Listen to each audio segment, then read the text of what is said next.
Ko Shaun Bowler. I'm here in beautiful Tāmaki Makaurau, and as Marissa said, I have been a provider, psychologist, working with Ignite and we were just doing some reminiscing, really since the birth of Ignite 5 years ago, and it's been quite a wild journey, and it's been my pleasure to work with these great people doing great mahi around well-being and mental health.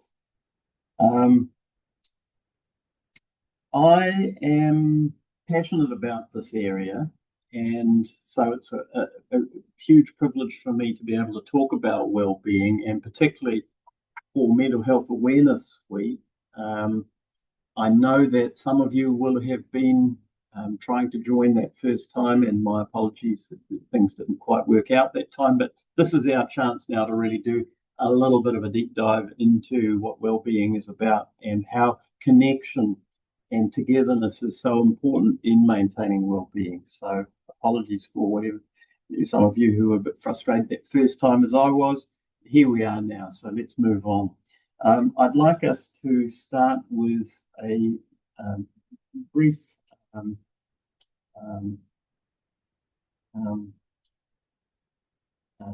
prayer just to kind of open the to set the mood for this. It's not going to be too heavy, but I'd like us just to set the stage. So, he honore, he korore, ki te atua, he mangarongo ki te whenua, he whakaro pai ki ngā tangata katoa, nō reira, nā mai, hari mai, ki hui. So, welcome, and we'll be working together for the next little while. And what are we going to talk about? We're going to talk about popping up together. So this is about mental health and mental well-being and how that relates to connectedness and other things. And Mental Health Awareness Week has been aligned with, and I know we're talking about 2 or 3 weeks ago, but aligned with the National Wellbeing Campaign Top Up. Okay, and so what we're doing is we're topping up together. And this is us being here in community, and I see we've got 18 of us, is that we've formed our little community for the next hour. So hopefully you'll feel connected to what's going on here. Okay, so what are we going to cover today? There are 3 key areas. Firstly, if we're going to be talking about mental health and well-being, we really need to talk about what those things are. For example, what is mental health? When we talk about mental health, what do we mean? How does that relate to physical health? And well-being, I mean, that word gets used an awful lot. So I think it's important for us to explore what that actually means. And it could mean slightly different things to slightly different people. And how do we actually improve it, strengthen it? It's all very well to know what it is, but what do we do? And why together? How does it relate to this topping up together thing? So that's the kaupapa for today. At the end, I'm hoping that we can cover off some of the Q&A. I won't be doing it during the session, but hopefully Marissa will curate some of the questions for me and just pose them to me at the end, and I can talk to them. So hopefully we'll have a space of about 10 minutes, maybe about 12:50, where we can just cover off some of that stuff. We'll see how we're doing for time. Okay, so I said it's important for us to actually understand what we're talking about when we talk about mental health and well-being. And here's a key question. Is mental health the absence of mental illness? Is that what we mean by mental health? Is, if you are not mentally ill, does that mean that you have mental health? And what is health? Is it good? Is it bad? Is it something in between? We don't have to answer that right now, but hopefully we will answer it as we move through some of the stuff that follows. But I just want you to reflect on that question for a moment. What is mental health? And what is well-being? And here's the Ignite approach to well-being. Okay, so we'll start off at this point because this is an approach which we found really useful at Ignite. And it says up there, whole of life well-being. So what do we mean by whole of life? Well, what you might notice about this approach is that there are three key themes. They're all a little bit slightly different to each other, interrelated but slightly different. First theme is my life. And in that theme of your lifestyle, your relationships at work, at home, who you've got at home, are you earning money? What's your mahi? Are you caring for somebody? Is that your mahi? How are your finances? There are these four domains: finances, occupation, relationships, and recreation. So the theme is my life, and the domains within my life are finances, occupation, relationships, and recreation. And you'll see the other two themes, my health and my meaning, each have four domains under them. Okay? So why would we get this detail? Surely well-being is just about being mentally and physically well. Well, in fact, yes, at one level, but in another sense, each of these domains need attention. They need to be in balance. And so, for example, why would we include finances under well-being? I guess if you've ever struggled to pay a bill, you'd probably understand how that impacts your well-being.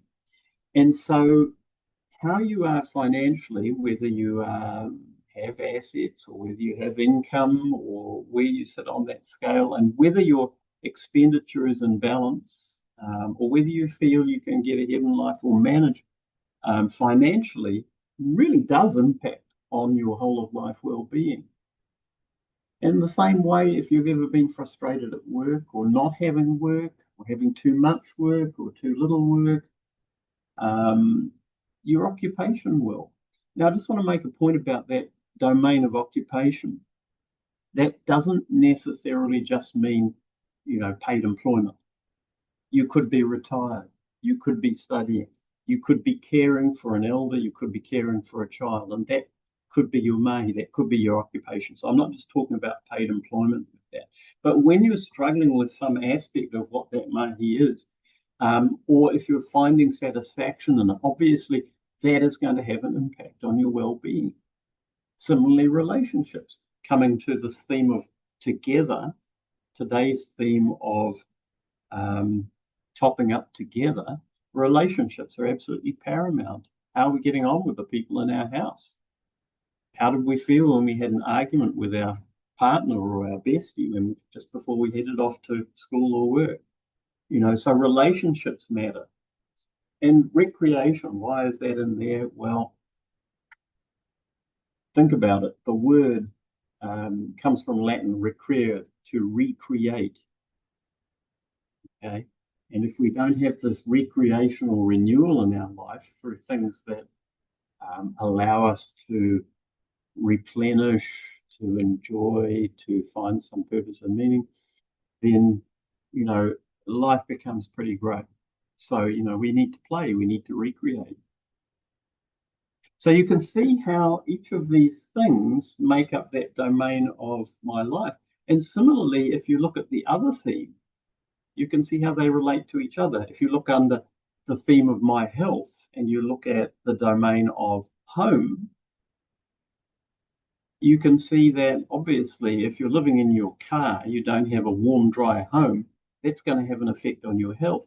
But similarly, you see the arrows between these themes, that's going to relate to your finances, because if you're living in your car, it's probably because you've had some financial shock.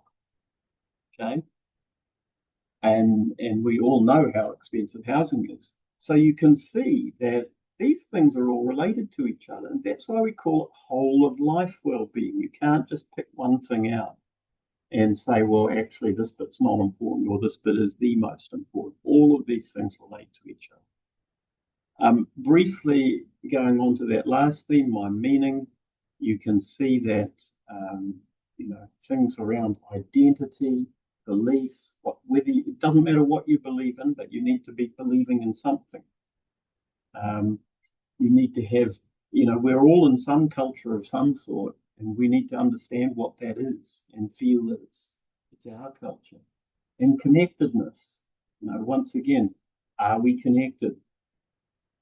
All of these things make up whole of life well-being. Now, some of you will know the concept of haora. Some of you will have heard of Te Whare Tapawhā, which is the Te Ao Māori model for whole of life well-being. But what they all have in common is this holistic approach, not saying it's just about what's going on in my mind in Hingao. It's also about all these other things. Okay, so that's what we mean by whole of life well-being when we're talking about well-being at Ignite. And I think the parallels are there with Te Whare Tapawhā and other approaches. So the World Health Organization has their own definition of mental health. Remember, I asked this question, is mental health simply the absence of mental illness? Okay. Well, the answer is no, it is quite a bit more than that, according to the World Health Organization. And this, to me, makes mostly sense. The first part of their definition is about realizing your potential. You can only realize good mental health if you have an ability to express your potential. If you don't have that ability to express your potential as a human being, then you're going to struggle with your mental health. There's nothing worse than feeling as if you can't be yourself. Okay? Now, what your potential is may be different to what my potential is. And what my potential is may be different to what the person walking down the street outside my window over here could be. So it doesn't matter what the absolute level of potential is. And I'll tell you why this matters, because if you think about somebody who might be have a mental illness, diagnosis of, say, for example, bipolar, you might be living with bipolar, they may still have potential, but that potential may be different at different parts of their life, depending upon where they are in that journey and their relationship to their diagnosis. Or somebody may have less potential in terms of being able-bodied. They may have a physical disability, but they still have potential. So this idea of potential is a relative concept. It's not. It's a subjective experience of being able to live up to that potential that you have, that was given to you through circumstance, or the deck of cards that you've been dealt with. Okay, and so this is why it's important to allow people to express at whatever level they can their potential and support that as a way of helping their mental health. And it's why it's not so important to compare yourself endlessly with other people, because their potential may lie in different areas and it may be different. The second part of this definition is coping with the normal stresses of life. If you feel you can cope with the normal stresses of life, then you will presumably have better mental health than if you are not coping with the normal stresses of life. Now, I have a little problem with this part of the World Health Organization definition, because I'm not quite sure what a normal stress is. And I'm a psychologist, so I should know a little bit about stress. But I'm still not, I still don't understand, even at the age of 63, what a normal stress is. Is it your car not starting when you've got to be somewhere? Is it someone dissing you on the road and giving you the fingers when you're in traffic? Is it a colleague at work not speaking to you? Is it not getting that promotion? Is it facing a life-changing illness? Is it losing a loved one? I don't know. I don't know what a normal stress is. So I struggle with this one a little bit because all of those things could be part of a life experience. But I guess when we're feeling in good mental health, we feel like we can cope with what life is throwing at us. And we'll come to this in a moment. We'll talk a little bit more about that in a moment. The third part of the World Health Organization definition is that we're able to work productively and fruitfully. So we're engaged in some kind of mahi. And I want to go back to this idea that it doesn't just have to be paid employment. Okay, it could be you're a caregiver. It could be that you're working hard at school or in study. Okay? And lastly, this idea of making a contribution to the community, something a little bit outside yourself. So that could simply be that you greet your neighbour and you make their day because they haven't spoken to anyone else that day. Okay, but you are part of something bigger. So this is the World Health definition of good mental health. You can see it's quite a bit more than the absence of mental illness. And you can see that somebody can have good mental health even if they have a diagnosed mental illness. That's why I use that example of someone living with some diagnosis, for example, of bipolar disorder, but still being able to have good mental health because they are living up to their potential. So the thing is that mental health doesn't exist as a binary state, a black and white state. It's not just you either have it or you don't. It's not realistic that we're always either in good mental health or we're mentally ill. And in fact, the absence of good mental health is not the same as being mentally ill. And I'll show you how that works. But here's the thing, we're on a continuum. So constantly, every day, we're moving back and forth, and from week to week, and sometimes from year to year, moving back and forth between the state of good mental health and an absence of good mental health. Okay, we have good days and we have not so good days. Okay, so there's this flow to it. We're moving back and forth. And what is it that moves us back and forth? Okay, we'll come to that in a moment. But think about the whole COVID pandemic. There were some very difficult times for a lot of people. And a lot of that came from our disconnection socially. We couldn't engage in some of the social groups and the regular habits and the regular work habits and the routines that we'd set up that kept us well. And our social connections were quite disrupted by it, and in some ways are still recovering. And that sense of being in constant lockdown or not being able to go to the office and things changing, a writer at the New York Times coined the term languishing. And that's not the same as being mentally ill. It was just simply that things did not feel good. Okay? And so that was in response to quite a big shock, quite a big stressor. Lockdown, social disconnection, uncertainty and anxiety around health, etc., etc. Fear of losing a loved one, not knowing what was happening, when would this end, all the things that our brains really struggle with as humans. And so that was a stressor. And so that moved many of us from flourishing through this not that good, to languishing. And we really got a taste of what that was like. Okay, so stressors can move us down. It doesn't have to be a pandemic though. So we might find that the car doesn't start and we've got to be at work. And so that is a stressor. And that could move us from flourishing to having a day that's a bit Yeah, oh yes, and now I've got to get it repaired. And then we might find something else comes along and we might find that we're in that languishing stage. Now, here's the deal. Resilience is when we're able to bounce back. And the way in which we bounce back and move back up that continuum towards good mental health is through coping. Coping. And coping is a behavior that we take or behavior that we do to try and move ourselves back up the continuum. There can be good coping and there can be not so good coping.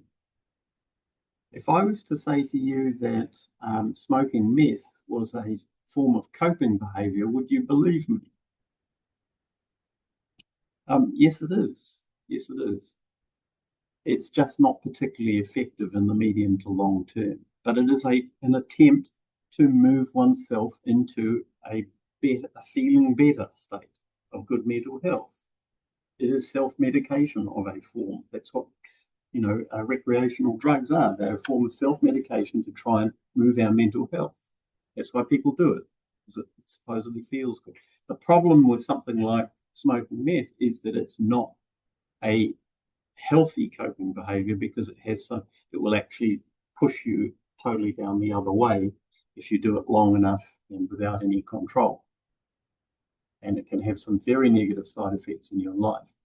But there are also healthy coping strategies to try and move ourselves. And I've given you an extreme example here. Another form of unhealthy coping could be emotional eating. It could be sitting on the couch binge watching and then feeling really bad and not being able to sleep because you've just watched 10 episodes of the same thing. Those are examples of coping behavior to try and move ourselves along that continuum that are not so healthy.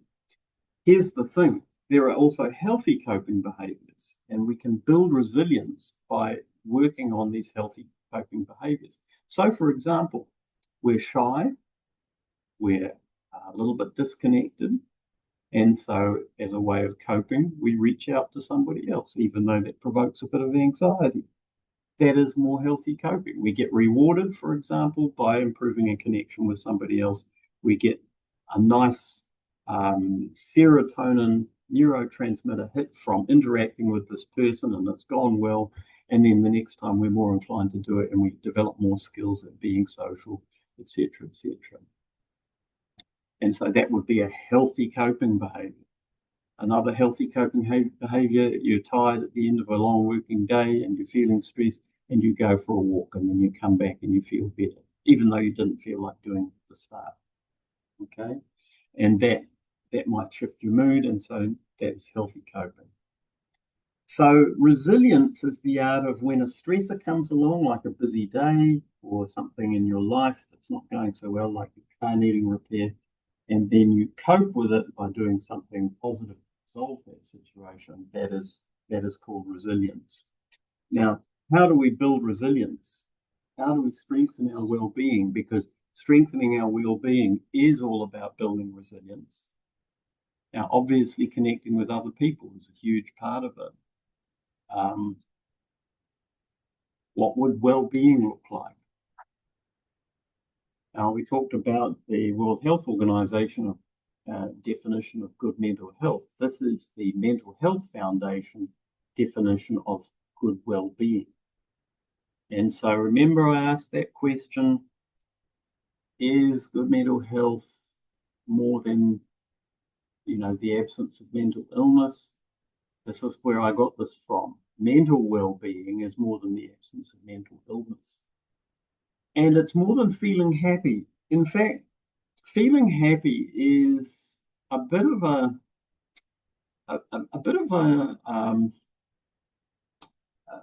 how could I put it? Sometimes we fall into the trap. It can be a bit of a trap, this whole idea of happiness, that the purpose of life is happiness. The American Declaration of Independence talked about life, liberty, and the pursuit of happiness.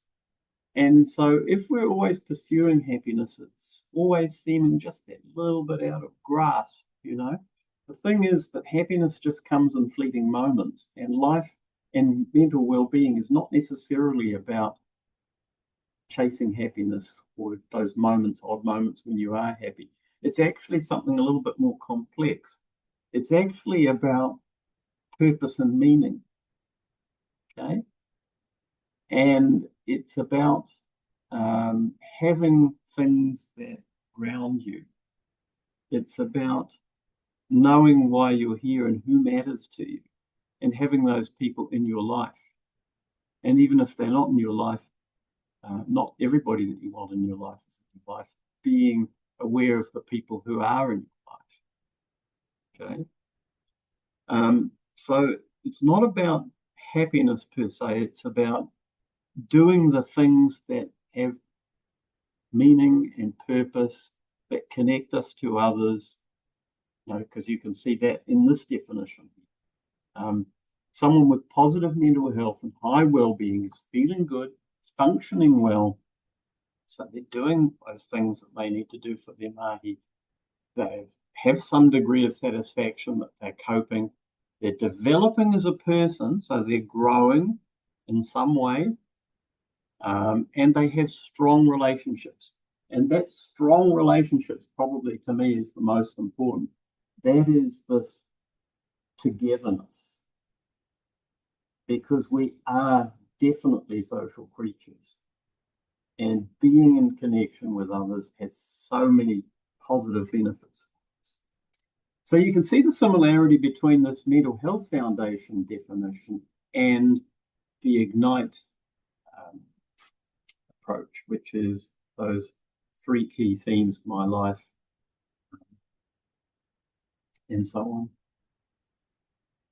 So I talked about resilience. This is when something comes along, some stressor comes along, and I'll just go back to that slide briefly, and moves us down the down the curve.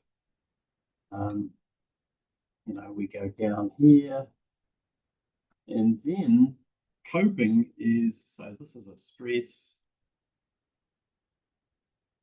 moving us down this curve. And coping is when we show resilience.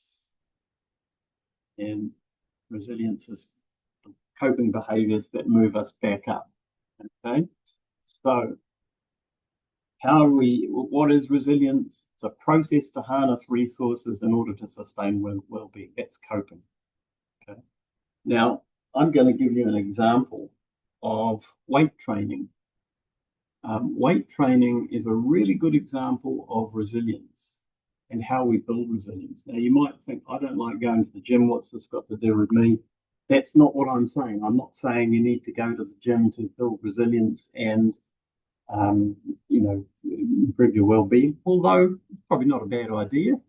But some people just aren't gym bunnies. It's all good.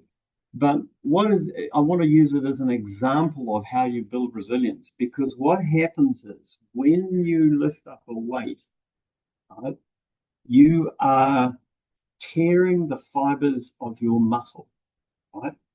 So that is a stress. When you tear the fibers in your muscle, you are stressing it. Now, the resilience is that overnight you're resting in bed or watching TV or doing something else and you're not training with weights, your muscles start to repair themselves and knit themselves back together. And guess what happens when they do that? They actually get bigger. And so this is the basis of weight training and resistance training, is you build strength and size of your muscles. Okay, that's how people do bodybuilding, because they're constantly tearing and repairing their muscles. And so that's a physical example of building resilience. The thing is that it actually occurs, in the mental sense as well. So, for example, you face a challenge, and it's like for you mentally, you're lifting a weight, but as a result of facing that challenge and coping, you become stronger. You become stronger. And so this is the basis of resilience. To build resilience, you need challenges. You need healthy habits, and you need challenges, and you need to face adversity. And so, this idea of a grain of sand. I don't know if you know how an oyster is formed, a pearl is formed, but essentially pearls get formed in oysters, in oyster shells. And the way they start is that a little grain of sand gets into the oyster shell and it starts to irritate and annoy the oyster. And so the oyster secretes something called nacre, which is like a calcium-based substance around that grain of sand to manage the irritation.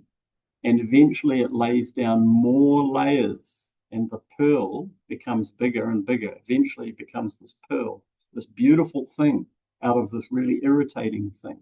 So that's another example of how, like lifting a heavy weight and becoming stronger, dealing with an irritation in the form of a grain of sand and it becomes a pearl, you need things that irritate and are difficult in order to build resilience.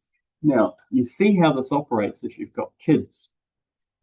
Children, if they have parents who always tidy problems out of the way for them, so the child gets a bad report, the parents are down there thumping the table at the school, or there's a school bully and the child is, taken away, or the bully is taken away and the person never learns to stand up to them, or they get a bad result at university and next thing they're complaining and the lecturer's had a complaint and then the thing is made right, or if they have a difficulty or they need something or they want something and they just get it instantly, all of those kind of things where they never have to overcome a problem, then those young people never develop resilience, or they find it very hard to develop resilience. And so when they meet a difficulty and nobody's there to take care of it for them, they fall to pieces. And you see this really in communities where helicopter parenting is very common, is that the children lack a lot of resilience as young adults because they have not built up this mental resilience of having to harness their resources to sustain their well-being. Somebody's already come in and actually done the well-being stuff for them, so they just don't have those resources. So that is resilience, and that's how you form it. You form it by meeting challenges.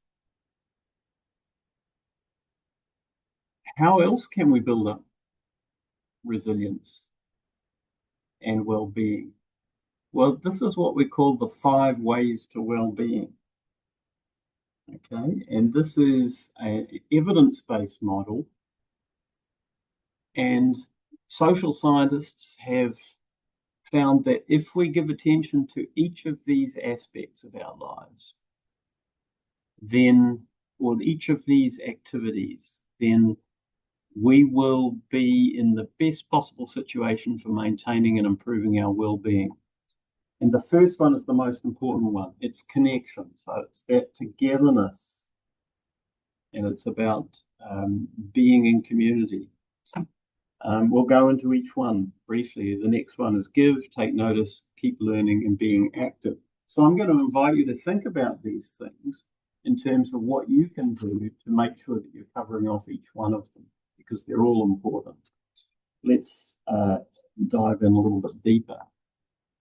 So the theme of today was why together, and the first of these 5 ways to well-being, connect, really speaks to that.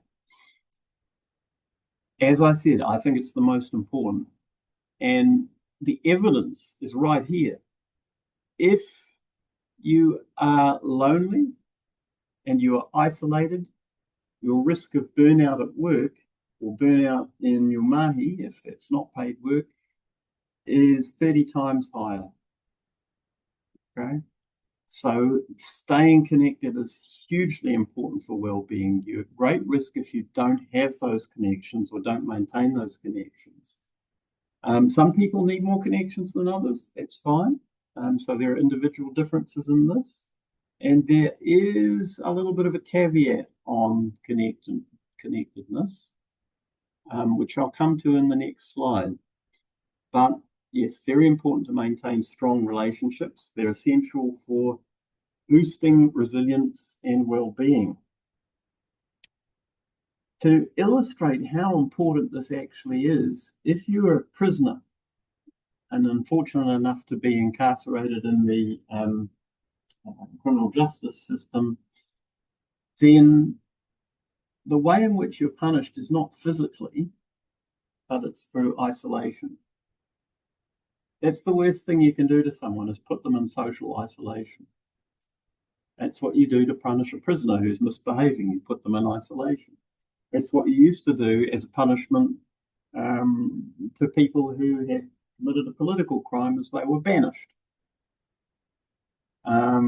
There's a saying, sending somebody to Coventry. I don't know if anybody's heard that saying, but that's an old English saying. If you send someone to Coventry, you do what to them? Essentially, you pretend they're not there. You don't talk to them. I work in workplace wellbeing and as a night provider, and sometimes I hear stories of people's difficulties at work, and sometimes it takes the form of people not talking to other people because they're deliberately trying to inflict some kind of damage. Now, the thing is, in most cases, the thing is that we need those connections because we have something called mirror neurons in our brains. We are social animals. We are literally like dogs and cats. We are social animals. We need to connect to other human beings. And when somebody else feels pain or is sad, we can feel. That's the basis of empathy. And so we need to be connected to other people. It's part of our neurological wiring. It's important that we maintain those connections. The second way to well-being is give. Now, this involves other people as well. So this is another together activity. And I don't know if any of you are in Canterbury or Christchurch, but back in the days of the post-quake, the CDHB, the Canterbury District Health Board, ran a great campaign, which was the Are You OK? 3 certain words that express manaakitanga, looking out for other people. And it's the sort of thing that you can do, is actually just ask those words when you feel that somebody might be struggling. Giving could be anything. It doesn't have to be charitable giving of money in a box. It could be just saying hello to your neighbour. And the other thing is that it builds social capital. So if you're connected to other people and you're giving a little something back, maybe it's teaching a night class, maybe it's babysitting somebody's kids, maybe it's lending your lawnmower, whatever it is. I'm just making stuff up here. But if you're giving, you're building social capital, or mana, in connection with other people. Now, I said there's a caveat on this and connect in terms of well-being, because if you're from a highly collective culture or from a social group where you're very socially oriented as opposed to individually oriented, there is a bit of pressure that comes with being connected and with giving.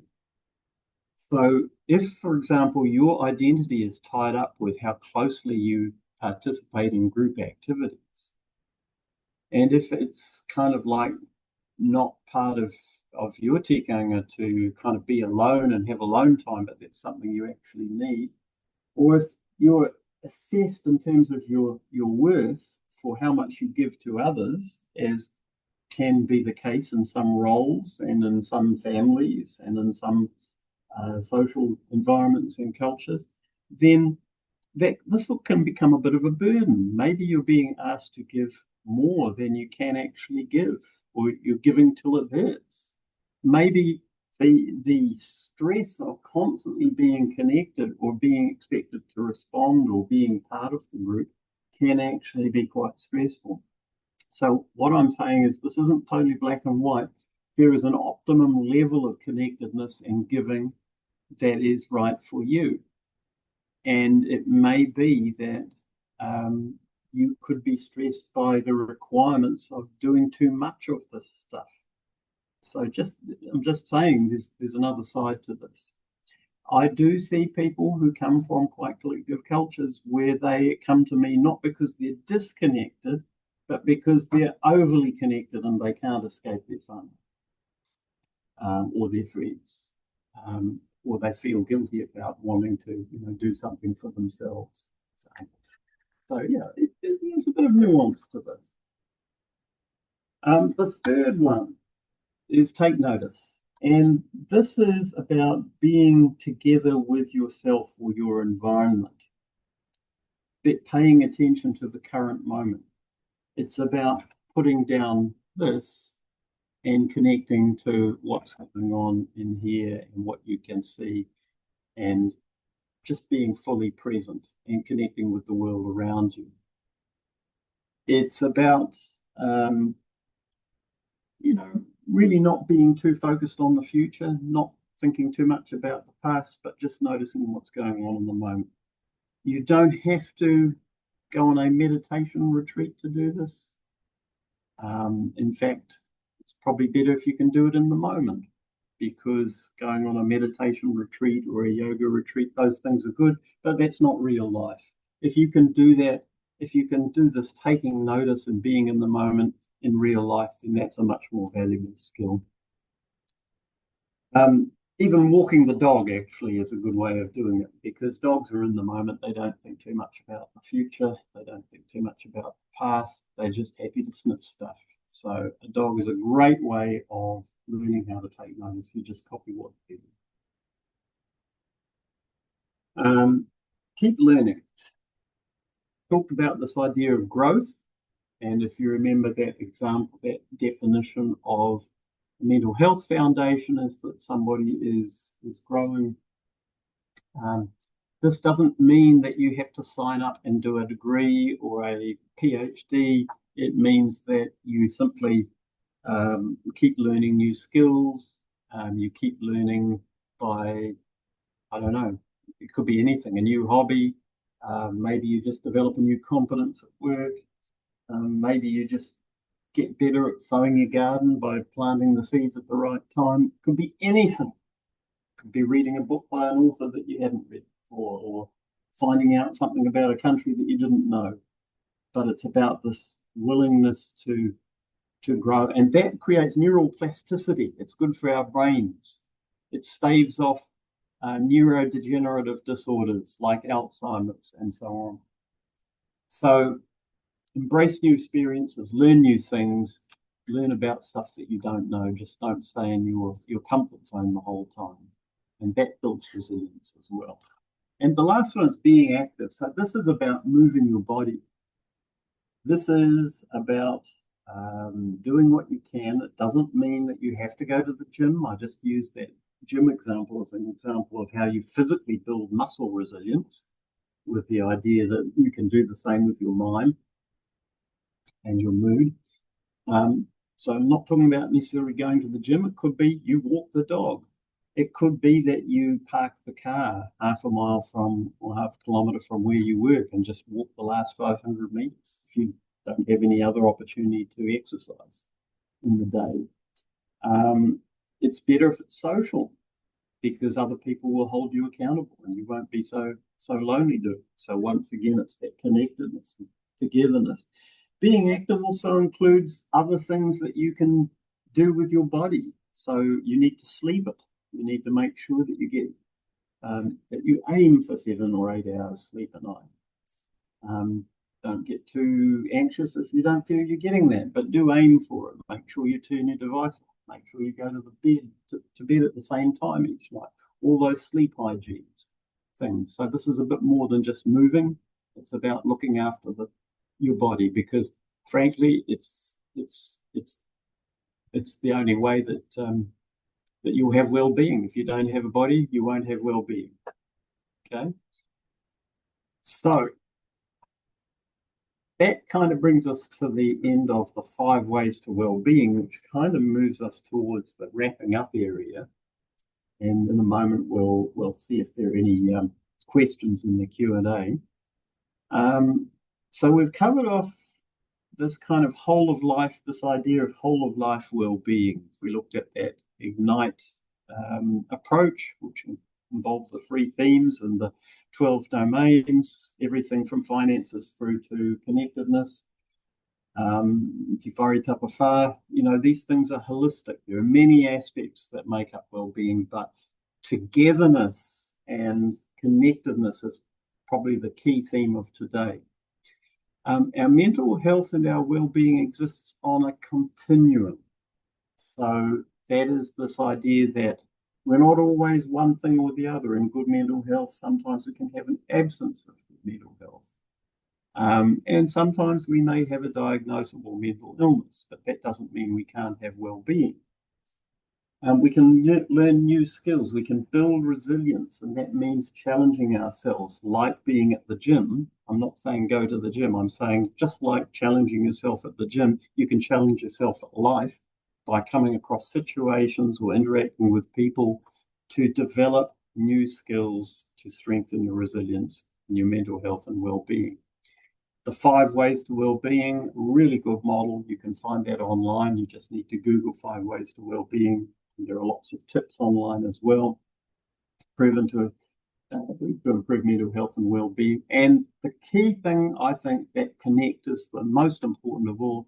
Don't forget you can overcook by being too busy, too social, but certainly if you are disconnected, that is going to have an impact on your mental health and your overall well-being. So staying connected is really important. Very briefly, there is support via Ignite. And for those of you who are, can access that through your workplace or have a subscription. And I think for those of you who aren't, there is also Ignite Marketplace. I think Marissa might talk to that just briefly a little bit more than me. But I will just hand it back to Marissa now and see if we have any questions. Awesome. Thanks, Shaun. There's no questions in there currently, so if you've got any, chuck them in now, guys. Just while you're doing that, I can just speak a little bit to Marketplace. So yeah, most of our providers are on our open Ignite Marketplace now, so anybody can book a session with people through that. I have a question to maybe get us started. If someone has been a bit burnt out from, whether it be from work or from connection and stuff, do you have any tips on, kind of starting to be connected again, like how to kind of come back to that after you've been burnt out? It's a really good question, and I think that the answer is you have to do this. I'm going to give you a really kind of straightforward but blindingly obvious answer to that, because when we're in that state of burnout, sometimes we don't see what's obvious. And that is that just going harder won't work. Sometimes we think, oh, we're burnt out, we've just got to try harder. And, once I master that, then I'll have a break and everything will be better. And the problem is that that's not how burnout works. What we have to do is we have to do something really different. And often that means involving doing less of what was getting us into that state in the first place. So, for example, if we're burnt out at work because there's too many demands that we can't meet, and we've really used up all our nervous energy trying to meet those demands, we have to take a break. And the most common way to do that is to see your GP, for example, and get some leave where you simply just take some time to do nothing. And that's something that can happen if you've got burnout that is coming from severe work pressure. When you're in that state of burnout, it's very hard to do sort of like the lesser stuff, like put more boundaries around your time, because you're in the survival mode. You can't see quite how to do that.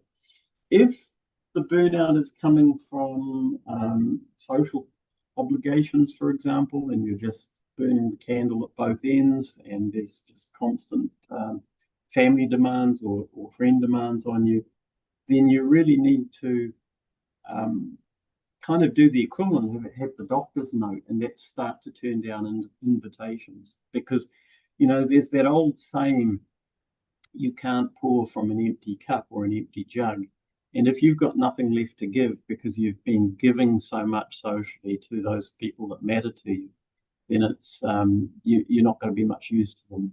So you really need to start reserving time where you do things that are for you, or having nothing time in order to be able to fill that cup up again and then be with the people you love and care about in the way that they want you to be there.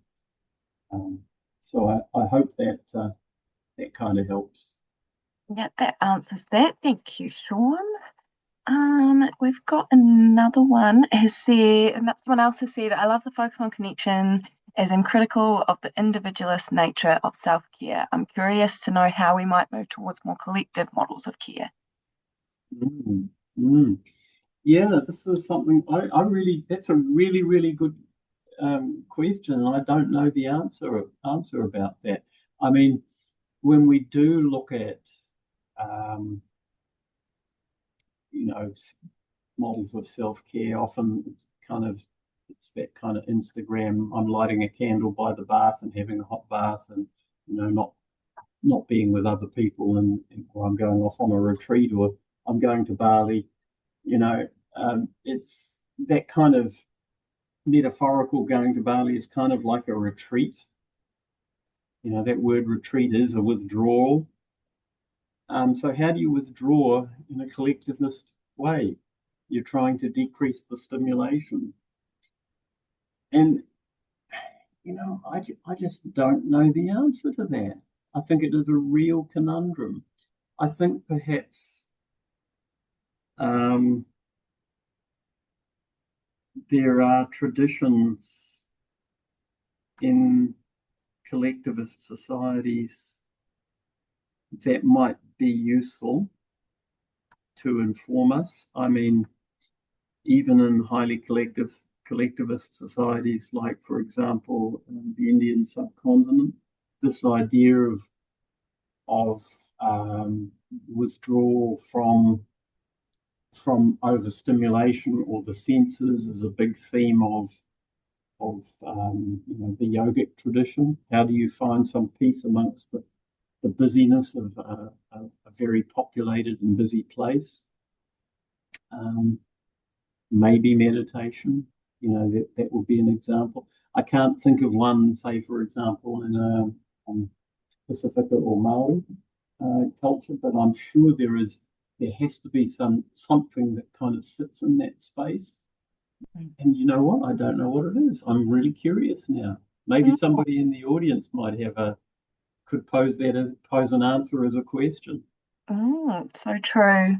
Awesome. Thanks, Shaun. Another one. What advice, maybe one tip would you give someone who is wanting to be more connected, but maybe doesn't even know where to start?